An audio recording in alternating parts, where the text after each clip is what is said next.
Access PS6 service கொண்டு வந்திருந்தாங்க. பிரேக்கே சரியாக பிடிக்க மாட்டுது அப்படின்னு சொல்லியிருந்தாங்க.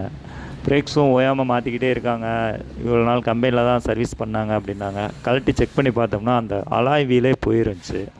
அதை புது வீல் வந்து மாற்றினா தான் சரியாகும் அப்படின்னு சொன்னோம். அவங்களும் மாற்ற சொல்லிட்டாங்க. இது எதனால் போகுது அப்படின்னா, ஒவ்வொருத்தவங்க வண்டி டிரைவ் பண்ணல பிரேக்கை பிடிச்சிக்கிட்டே ஆக்சிலேட்டரையும் கொடுத்துக்கிட்டே இருப்பாங்க. வண்டி வந்து ஃப்ரீ மூவ்மெண்ட்டாக இருக்காது. அதனால தான் இந்த ஹப்பு வந்து சீக்கிரம் தேஞ்சு போயிடும். இது வந்து ஒரு மெட்டல் இதனால தேயாது. பிரேக்கை பிடிச்சிக்கிட்டே ஆக்சிலேட்டரை கொடுக்குறதுனால இந்த பிரச்சனை வரும். எல்லா வண்டிகளுக்கும் இது வர்றது பிரச்சனை தான். கரெக்டாக ஓட்டினாங்கன்னா வராது.